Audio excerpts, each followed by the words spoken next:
Assalamualaikum warahmatullahi wabarakatuh. Berjumpa kembali di mata kuliah kecerdasan buatan untuk pertemuan minggu keempat dengan mata research.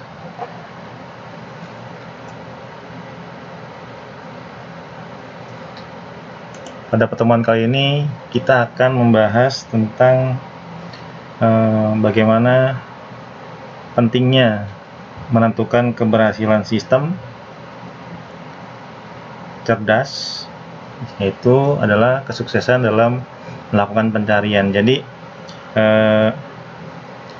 pencarian merupakan sebuah bagian yang sangat penting di dalam menentukan keberhasilan dari sebuah sistem cerdas atau artificial intelligence atau smart system dan sebagainya. Kalau kita lihat dari kata pencarian sendiri, pencarian adalah merupakan suatu proses mencari solusi dari suatu permasalahan melalui sekumpulan kemungkinan ruang keadaan atau state space. Jadi menentukan titik awal atau titik mula, kemudian menentukan titik akhir atau titik tujuan, dan seterusnya. Nah, state space atau ruang keadaan itu adalah merupakan suatu ruang yang berisi semua keadaan-keadaan yang mungkin gitu.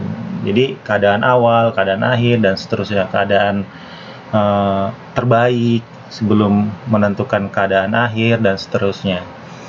Nah, untuk mengukur performance daripada metode pencarian itu terdapat 4 kriteria yang dapat digunakan. Yang pertama adalah completeness. Apakah metode tersebut menjamin penemuan solusi jika solusinya memang ada?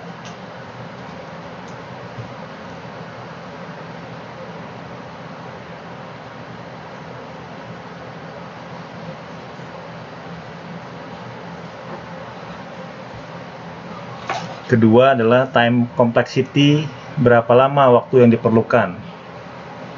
Kemudian ada space complexity, yaitu berapa banyak memori yang diperlukan. Jadi, yang terakhir adalah optimality, apakah metode tersebut menjamin menemukan solusi terbaik jika terdapat beberapa solusi yang berbeda. Jadinya menjamin penemuan solusi jika memang solusinya itu ada, completeness. Jadi performanya dilihat dari apakah ini bisa ditemukan solusinya atau tidak. Kemudian ketika memang ada solusinya, berapa lama waktu yang dibutuhkan untuk mendapatkan atau menemukan solusi daripada pencarian tersebut. Dan ketika jumlah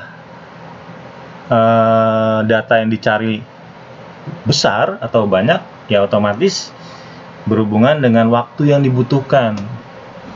Semakin besar data yang dicari, maka semakin lama proses pencariannya. Begitu juga ketika proses pencarian lama, maka memerlukan memori. Jadi kalau misalkan seperti ini, kita punya data nih, misalkan data mahasiswa mencapai jutaan seluruh Indonesia misalkan. Nah, ketika kita mencari satu nama, misalkan select all from mahasiswa where name sama dengan sekian, walaupun dia mempunyai indexing, mempunyai primary key-nya, tapi ketika yang dicari adalah jutaan datanya, maka sesuai dengan metode pencarian dia akan mencari satu persatu. Nah, semakin apalagi kalau misalkan yang dicari datanya bukanlah data yang merupakan primary key atau bukan indeks gitu, maka pencarian akan memakan waktu lebih banyak karena tidak ada spesifikasi yang cukup jelas di ruang pencariannya tersebut. Dan ketika pencariannya lama, maka bufferingnya atau proses pencariannya itu memakan memori yang banyak gitu. Sedangkan kalau di website misalkan, batas maksimum daripada pencarian itu biasanya 30 detik. Ketika 30 detik pencarian sudah tidak ditemukan, maka dia akan memasuki atau menampilkan status error gitu, kecuali kalau dibesarkan waktu pencariannya. Nah, kemudian ada optimality, ya ini menemukan apakah menjamin itu adalah yang terbaik di antara solusi-solusi yang lain gitu. Lanjut. Pencarian atau pelacakan merupakan salah satu teknik untuk menyelesaikan permasalahan dalam bidang kecerdasan buatan atau artificial intelligence. Teknik dasar pencarian masalah memberikan suatu kunci bagi banyak sejarah penyelesaian yang penting dalam bidang kecerdasan buatan. Nah, ini adalah contoh beberapa aplikasi yang menggunakan teknik pencarian. Yang pertama adalah masalah routing. Routing itu jadi pengalamatan ya, route. Jadi kalau rute pengalamatan itu sama. Ini juga digunakan untuk beberapa framework ya, framework PHP dan seterusnya. Jadi pengalamatan bukan cuma pengalamatan ketika kita menemukan jalan atau menemukan alamat rumah, tetapi juga pengalamatan di sistem informasi, apalagi berbasis web, itu juga penting ya. Nah, kalau untuk kasus ini biasanya digunakan untuk TSP. TSP itu singkatan daripada Traveling Salesman Problem. Nah, kemudian ada parsing bahasa dan interpretasinya. Kemudian lagi digunakan juga untuk aplikasi game atau permainan. Nah, kemudian lagi digunakan untuk pencarian, juga digunakan untuk logika pemrograman atau pencarian fakta dan implikasinya. Kemudian juga untuk aplikasi pengenalan pola, pattern, baik itu muka atau face recognition, kemudian retina mata atau eye recognition, voice recognition, dan sebagainya. Kemudian ada sistem pakar berbasis kaidah atau rule based expert system.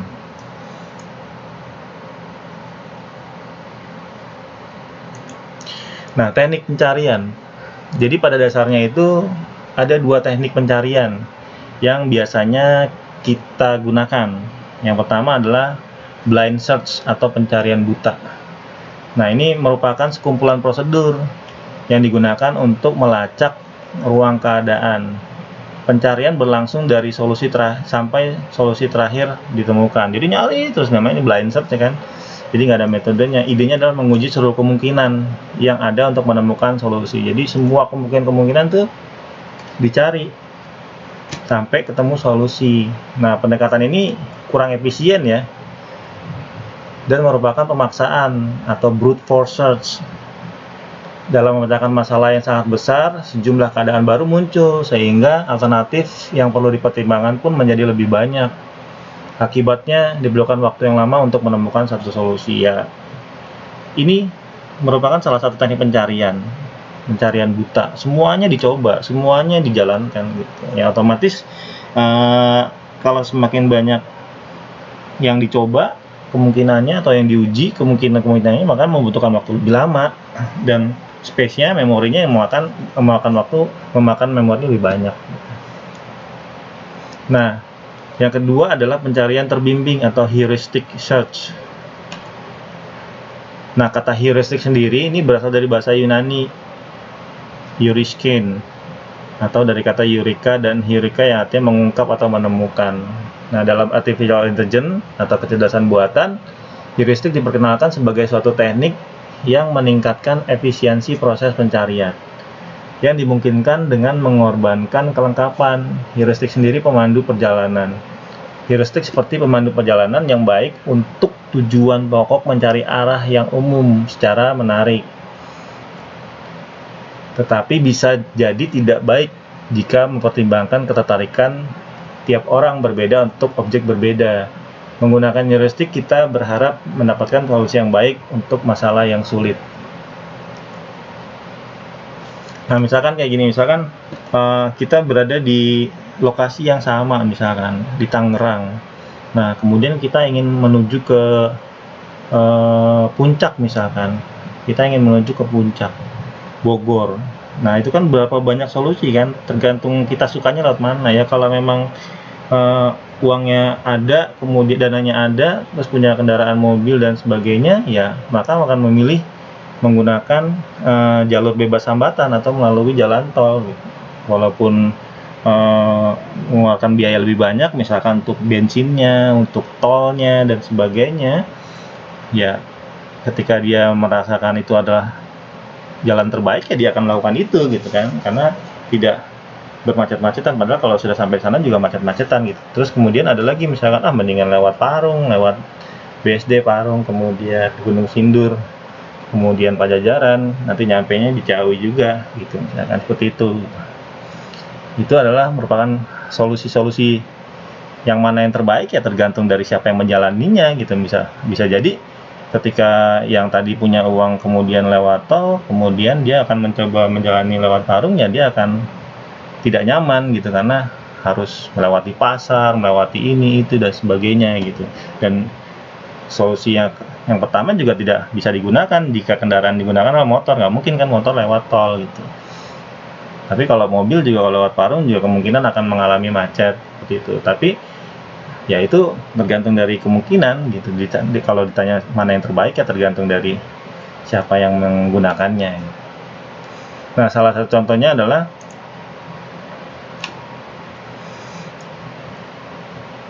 untuk kombinasi masalah kita menggunakan nearest netboard heuristic yang bekerja menyeleksi alternatif lokal terbaik pada tiap langkah. Nah, aplikasinya ini bisa digunakan dalam masalah traveling salesman problem tadi ya. Jadi pilih secara acak satu kota sebagai awal perjalanan, kemudian untuk memilih kota berikut kita lihat semua kota yang belum dikunjungi dan pilih yang terdekat lalu dikunjungi. Ulangi langkah 2 sampai semua kota dikunjungi gitu.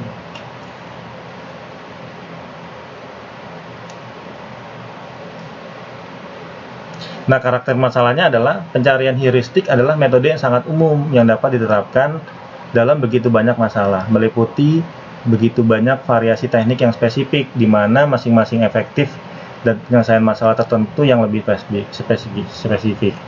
Untuk memilih metode mana atau kombinasi metode mana yang akan digunakan untuk menyelesaikan masalah, penting untuk menganalisa masalah pada beberapa dimensi kunci atau karakteristik sebagai berikut. Nah, ini ya. Dapatkah masalah disederhanakan ke dalam kelompok terpisah yang lebih kecil atau subprogram yang lebih mudah? Kemudian, dapatkah satu tahap penyelesaian solusi diabaikan atau setidaknya tidak dilakukan jika terbukti tidak layak? Apakah ruang lingkup masalah dapat diprediksi?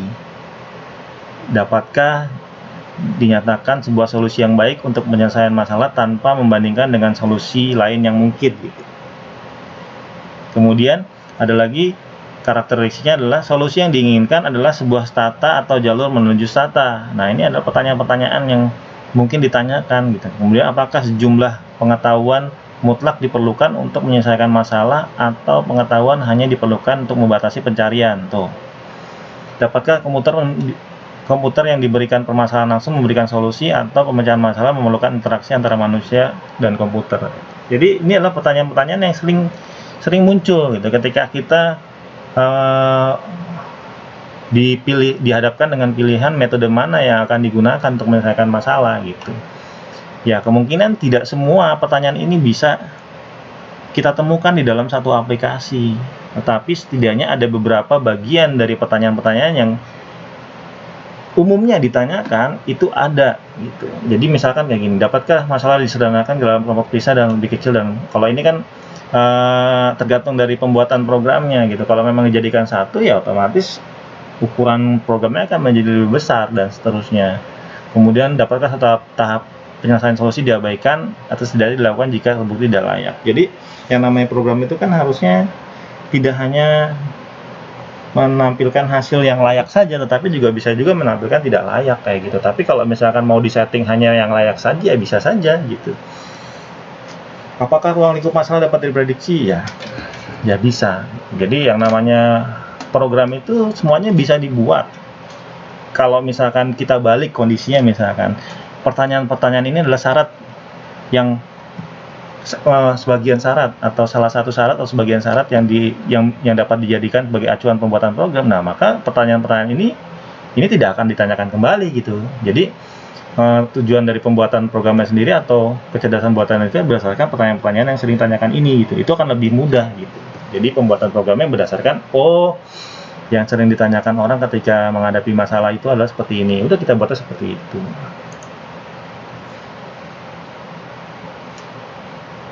Arah search ini merupakan teknik search ya. Arah search dapat dilakukan pertama adalah maju, bermula dari keadaan awal tuh. Jadi kalau di pemrograman tuh namanya for each atau for to do. Jadi maju dari 1, 2, 3, 4, 5, 6 gitu. Nah, kalau mundur itu diawali dengan keadaan tujuan, goal set. Ini kayak for down to. Jadi dari 10, 9, 8, 7, 6 dan seterusnya. Jadi kalau misalkan diketahui nilai awalnya, kemudian berhenti pada saat nilai akhir, ya berarti pakai for to do, maju. Tapi kalau diketahui nilai akhirnya dan berhenti pada saat nilai awal, ya berarti for down to gitu. Kemudian ada topologi proses search. Ada dua macam penggambaran problem yaitu dalam bentuk pertama adalah tree atau pohon. Ini hampir banyak digunakan ya untuk tree ya, kayak decision tree dan sebagainya. Kemudian ada graph berarah dan graph tidak berarah. Nah, ada beberapa metode search yang akan kita pelajari ya. Yang pertama adalah breadth first search, kemudian ada deep first search, kemudian ada generate and test, kemudian ada hill climbing, kemudian ada base first search. Nah, kalau 1 sama 2 ini adalah pencarian buta. Ini biasanya sesuai dengan pencarian buta tadi, dia mencari kemungkinan dari semua kemungkinan ada, semuanya dicari, semuanya dijalani gitu. Sedangkan untuk terbimbing atau heuristik ini 3, 4, 5 nih, generate, hill climbing sama first. Nah, untuk pertemuan kali ini kita akan coba bahas yang pencarian buta ya, untuk 1 sama 2 breadth first search sama depth first search. Nah, breadth first search ini algoritmanya pertama yaitu bentuk variabel dengan nama node list dan dijadikan sebagai initial state atau nilai atau state awal atau keadaan awal. Nah, sampai goal state atau keadaan akhir atau keadaan tujuan ditemukan atau node list kosong, lakukanlah pertama ambil elemen pertama dari node list, sebut saja E untuk mewakili elemen, kemudian jika node list kosong berhenti. Tuh, jadi kalau nggak ada node listnya kosong ya berarti udah stop sampai di situ. Tapi kalau jika ada, untuk tiap cara di mana tiap aturan atau fungsi dapat cocok dengan stata di elemen, lakukan gunakan aturan atau fungsi untuk menuju stata baru. Jika stata baru adalah goal state, tuh. Jika keadaan baru adalah tujuan akhir, maka quit return stata ini. Jadi berhenti kalau udah ketemu tujuan akhirnya. Tapi kalau enggak, tambahkan stata baru sampai ketemu nanti adalah goal state-nya atau tujuan akhirnya gitu. Ya, jadi kalau kayak misalkan saya mau pergi ke suatu tempat, ketika saya dalam melakukan perjalanan udah langsung menemukan tempat tersebut, ya saya berhenti. Tapi kalau misalkan saya harus transit dulu atau singgah dulu ke tempat lain, maka tempat transit saya tadi itu dijadikan sebagai state baru, bukan lagi di state awal, tapi state awal ada state baru gitu, sampai nanti ketemu sampai ke suatu tempat yang kita tuju nanti gitu. Nah, ini adalah contohnya, ini ada level kosongnya yaitu 00 dan ini level satunya 4,0, 0,3. Nah, ini level keduanya, turunan daripada si 4,0 nya ada 4,3, 0,0, 1,0. Kemudian turunan dari yang keduanya adalah 0,3, ada 4,3, 0,0, 3,0.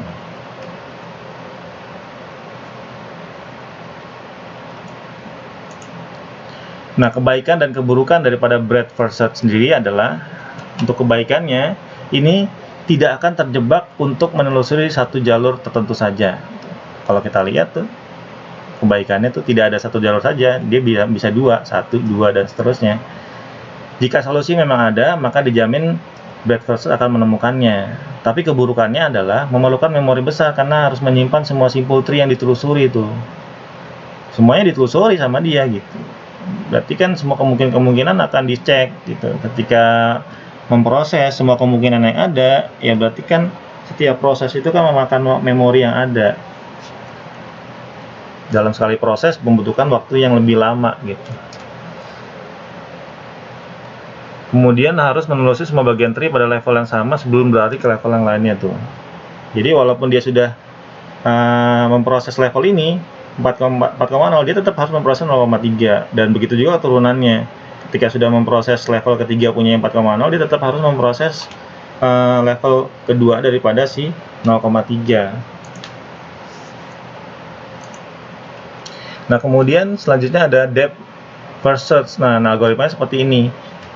Jika initial state adalah goal state, nah jika nilai awal atau nilai keadaan awal adalah keadaan tujuan, berhenti dan kemudian kembalikan atau berikan pesan sukses. Tuh. Tapi jika bukan, lakukanlah di bawah ini sampai sinyal sukses atau gagal. Pertama, tentukan suksesor, elemen daripada initial state. Jika tidak ada lagi suksesor, maka sinyal gagal. Jalankan depth first search dengan elemen sebagai initial state. Jika sukses dihasilkan, misalnya sukses dan tidak, maka tidak perlu mengulangi langkah kedua.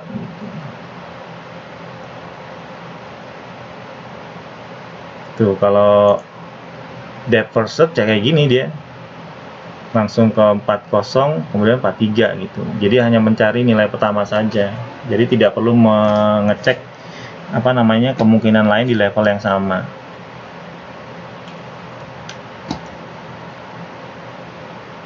Nah, kebaikannya adalah memerlukan ruang memori lebih kecil karena hanya menyimpan simpul-simpul dari path atau jalur yang sedang dikerjakan. Tuh, dia hanya menyimpan ini saja, tidak seperti yang ini kan semuanya diproses tuh. Dia hanya 00, 40, 43. Nah, ini diabaikan nih. Begitu juga yang ini diabaikan. Gitu. Tuh, dia hanya 40, 43. Nah, dapat menemukan solusi tanpa menelusuri terlalu banyak ruang search tuh.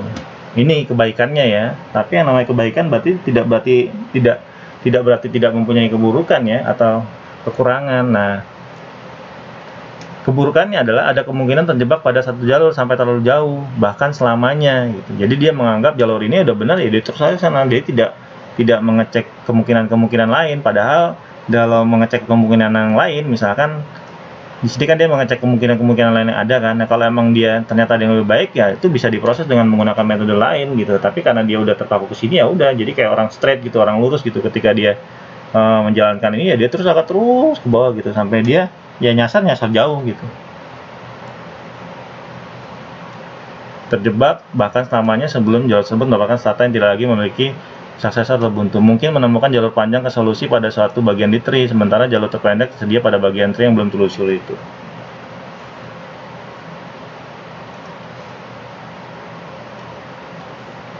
Nah, ini contoh tambahan dari kasus representasi masalah dalam tree.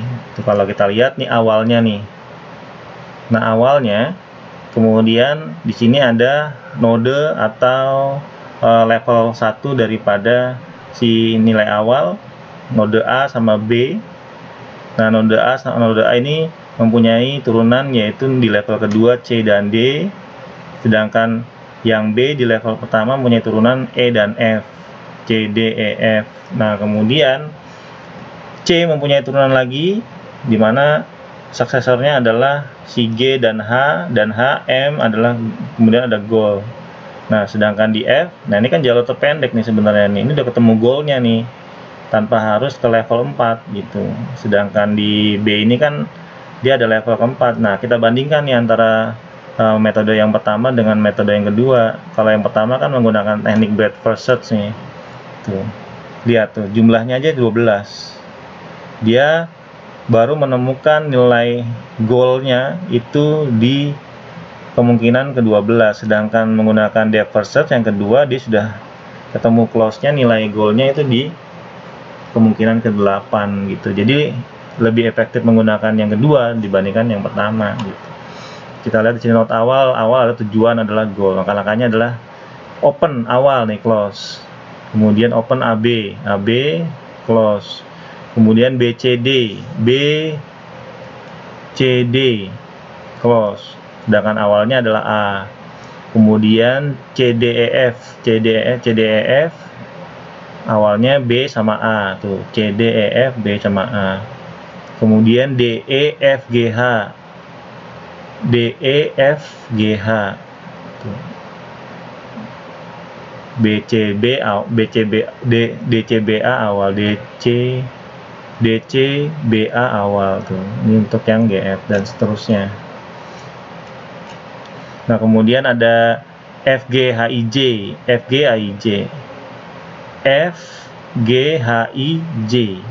Nah, close-nya itu berarti EEFGHIJ FGIJ itu EDCBA awal. EDCBA awal. F-nya tidak masuk ya. Gitu. Terus kemudian GHIJ Goal L, GHIJ Goal L ini nih di level ketiga.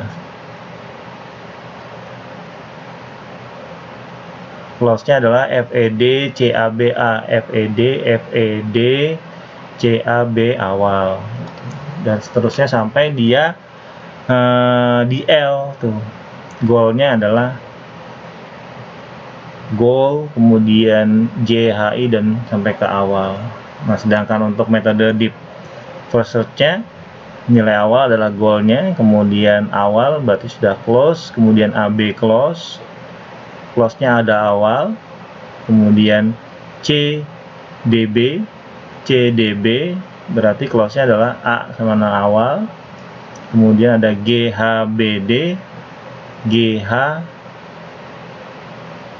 GHDB berarti ininya adalah CA awal. Tuh. Kemudian ada HDB kemudian DB berarti ininya GCA awal tuh, GCA ini HDB, GCA awal, kemudian ada M goal DB